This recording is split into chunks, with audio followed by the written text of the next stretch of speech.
Dewa Laut dari Suwarnadwipa, sebuah kisah tentang Raja Balaputra Dewa, penguasa agung Sriwijaya. Prolog, ombak yang memprediksi takdir. Dalam selimut fajar yang lembut, gelombang sungai Musi mengalun ke tepian Palembang seperti bisikan zaman. Di sana, di istana kayu berhias ukiran halus, seorang bayi laki-laki lahir di tengah bau dupa dan bunyi kidung para pendeta. Ia adalah putra dari Wangsa Shailendra, keturunan bangsawan yang darahnya bercampur antara Jawa dan Sumatera, antara tanah dan laut. Namanya adalah Balaputra Dewa, yang berarti anak raja yang bagaikan dewa. Malam itu, seorang pertapa tua dari lereng Bukit Siguntang berkata kepada ayahnya, "Anakmu bukan hanya akan memerintah satu negeri, ia akan menaklukkan lautan, dan namanya akan sampai hingga ke tanah India." Bab Ai patah di Jawa, bangkit di Sumatera. Balaputra Dewa tumbuh dalam kemegahan kerajaan Mataram kuno di Jawa Tengah, dikelilingi oleh candi-candi batu dan kebesaran ayahandanya, Raja Samaratungga. Sejak kecil ia belajar aksara Palawa, ilmu pelayaran, dan bahasa Sanskerta. Namun takdir segera menguji dirinya. Ketika ayahnya wafat, perebutan takhta meletus. Sang saudari Pramodawardhani menikah dengan Rakai Pikatan dari Wangsa Sanjaya yang beragama Hindu, sedangkan Balaputra Dewa tetap menganut ajaran Buddha Mahayana dari leluhurnya.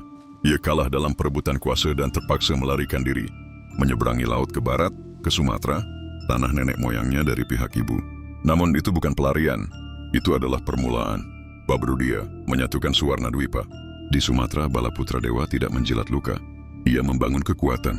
Dengan kecakapan diplomasi dan pengaruh Wangsa Shailendra, ia memperoleh dukungan rakyat dan para bangsawan.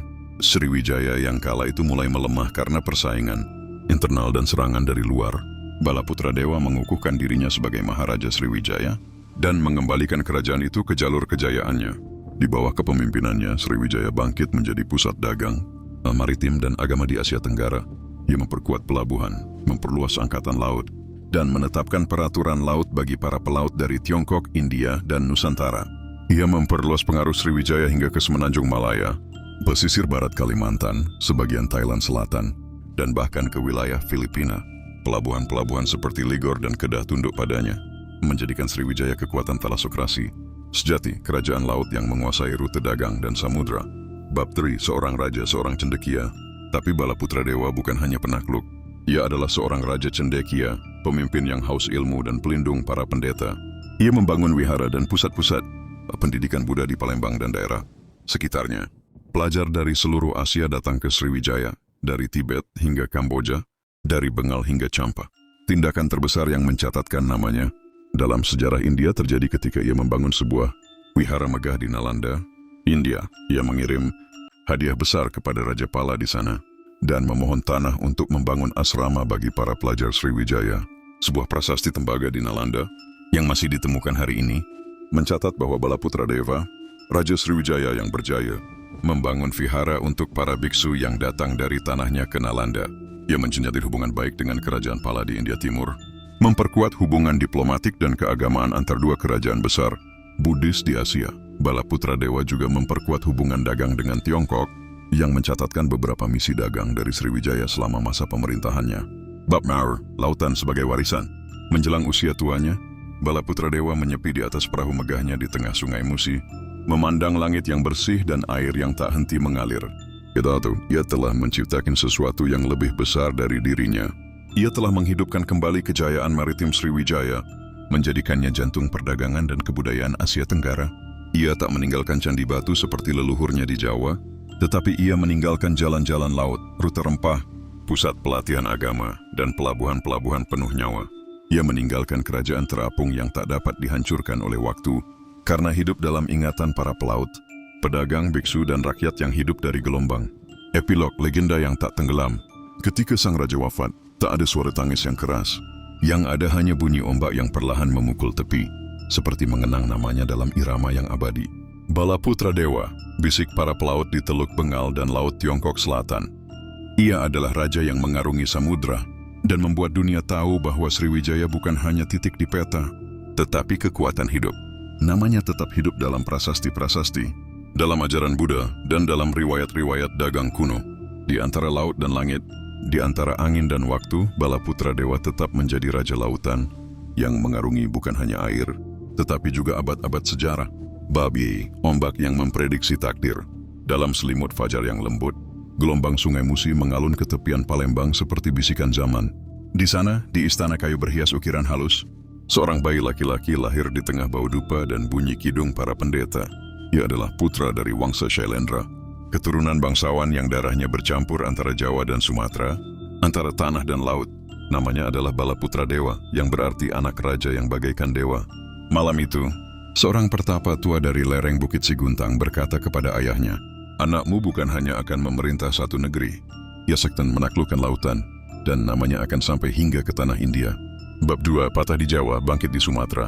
Balaputra Dewa tumbuh dalam kemegahan kerajaan Mataram kuno di Jawa Tengah, dikelilingi oleh candi-candi batu dan kebesaran ayahandanya, Raja Samaratungga. Sejak kecil ia belajar aksara Palawa, ilmu pelayaran, dan bahasa Sanskerta. Namun takdir segera menguji dirinya. Ketika ayahnya wafat, perebutan takhta meletus. Sang saudari Pramodawardhani menikah dengan Rakai Pikatan dari Wangsa Sanjaya yang beragama Hindu, sedangkan Balaputra Dewa tetap menganut ajaran Buddha Mahayana dari leluhurnya. Ia kalah dalam perebutan kuasa dan terpaksa melarikan diri, menyeberangi laut ke barat, ke Sumatera, tanah nenek moyangnya dari pihak ibu. Namun itu bukan pelarian, itu adalah permulaan. Bab 3 menyatukan Suwarna Dwipa. Di Sumatera, Balaputra Dewa tidak menjilat luka. Ia membangun kekuatan. Dengan kecakapan diplomasi dan pengaruh Wangsa Shailendra, ia memperoleh dukungan rakyat dan para bangsawan. Sriwijaya yang kala itu mulai melemah karena persaingan internal dan serangan dari luar. Balaputra Dewa mengukuhkan dirinya sebagai Maharaja Sriwijaya dan mengembalikan kerajaan itu ke jalur kejayaannya. Di bawah kepemimpinannya, Sriwijaya bangkit menjadi pusat dagang, maritim dan agama di Asia Tenggara. Ia memperkuat pelabuhan, memperluas angkatan laut, dan menetapkan peraturan laut bagi para pelaut dari Tiongkok, India, dan Nusantara. Ia memperluas pengaruh Sriwijaya hingga ke Semenanjung Malaya, pesisir barat Kalimantan, sebagian Thailand Selatan, dan bahkan ke wilayah Filipina. Pelabuhan-pelabuhan seperti Ligor dan Kedah tunduk padanya, menjadikan Sriwijaya kekuatan talasokrasi, sejati kerajaan laut yang menguasai rute dagang dan samudra. Baprai, seorang raja, seorang cendekia. Tapi Balaputra Dewa bukan hanya penakluk. Ia adalah seorang raja cendekia, pemimpin yang haus ilmu dan pelindung para pendeta.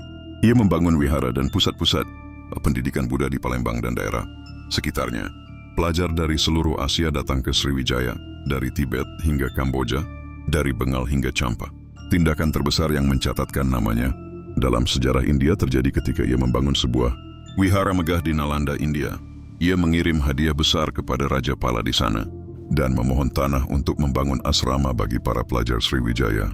Sebuah prasasti tembaga di Nalanda yang masih ditemukan hari ini mencatat bahwa Balaputra Dewa, Raja Sriwijaya yang berjaya, membangun vihara untuk para biksu yang datang dari tanahnya ke Nalanda. Ia menjadi hubungan baik dengan kerajaan Pala di India Timur, memperkuat hubungan diplomatik dan keagamaan antar dua kerajaan besar Buddhis di Asia. Balaputra Dewa juga memperkuat hubungan dagang dengan Tiongkok, yang mencatatkan beberapa misi dagang dari Sriwijaya selama masa pemerintahannya. Bab V, lautan sebagai warisan. Menjelang usia tuanya, Balaputra Dewa menyepi di atas perahu megahnya di tengah Sungai Musi, memandang langit yang bersih dan air yang tak henti mengalir. Ia telah menciptakan sesuatu yang lebih besar dari dirinya. Ia telah menghidupkan kembali kejayaan maritim Sriwijaya, menjadikannya jantung perdagangan dan kebudayaan Asia Tenggara. Ia tak meninggalkan candi batu seperti leluhurnya di Jawa, tetapi ia meninggalkan jalan-jalan laut, rut, rempah, pusat pelatihan agama, dan pelabuhan-pelabuhan penuh nyawa. Ia meninggalkan kerajaan terapung yang tak dapat dihancurkan oleh waktu, karena hidup dalam ingatan para pelaut, pedagang, biksu, dan rakyat yang hidup dari gelombang. Epilog, legenda yang tak tenggelam. Ketika sang raja wafat, tak ada suara tangis yang keras. Yang ada hanya bunyi ombak yang perlahan memukul tepi, seperti mengenang namanya dalam irama yang abadi. Balaputra Dewa, bisik para pelaut di Teluk Bengal dan Laut Tiongkok Selatan. Ia adalah raja yang mengarungi samudra dan membuat dunia tahu bahwa Sriwijaya bukan hanya titik di peta, tetapi kekuatan hidup. Namanya tetap hidup dalam prasasti-prasasti, dalam ajaran Buddha, dan dalam riwayat-riwayat dagang kuno. Di antara laut dan langit, di antara angin dan waktu, Balaputra Dewa tetap menjadi raja lautan yang mengarungi bukan hanya air, tetapi juga abad-abad sejarah. Seorang raja tidak boleh takut pada dot ombak tinggi, sebab lautan adalah merupakan tempat di mana kerajaan besar lahir dan hancur. Aku memilih menjadi dot penguasa air, bukan penguasa daratan yang gemetar pada badai. Aku lahir dari tanah Jawa, tapi jiwaku ditempa oleh lautan Sumatera. Di antara dot tanah dan ombak, aku belajar bahwa kekuasaan sejati datang dari keberanian dan kebijaksanaan. Sriwijaya tidak dibesarkan oleh dot pedang, melainkan oleh dagang, doa, dan pengetahuan. Itulah kekuatan dot sesungguhnya, membangun dunia tanpa menaklukkannya dengan kekerasan. Raja yang bijak tidak hanya dot memerintah dari takhta, tapi dari dot pelabuhan, wihara, dan pikiran rakyatnya. Ia hadir di setiap kapal yang berlayar dan setiap doa yang dilantunkan. Aku tidak membangun istana dari dot batu, melainkan jalur laut dan pelabuhan yang menjembatani dunia. Warisanku adalah gelombang yang menghubungkan timur dan barat. Jika suatu hari namaku hilang dari dot buku-buku sejarah, biarlah ia tetap hidup di gelombang, di pelabuhan yang tak pernah tidur, dan di mulut para dot pelaut yang mengisahkan kejayaan dot Sriwijaya. Kemuliaan bukan tentang mahkota yang gemerlap, melainkan tentang bagaimana dunia mengingat namamu, bukan karena takluk, tapi karena terinspirasi. Agama bukan alat kekuasaan, tapi dot cahaya dalam samudera gelap. Maka aku biarkan Buddha menyinari negeri ini, agar pelaut dan pendeta sama-sama menemukan arah. Aku tidak menguasai manusia, aku tidak membuka jalur bagi mereka untuk bertemu, berdagang dan belajar. Di dot sanalah kerajaanku, di antara keragaman yang terhubung oleh laut,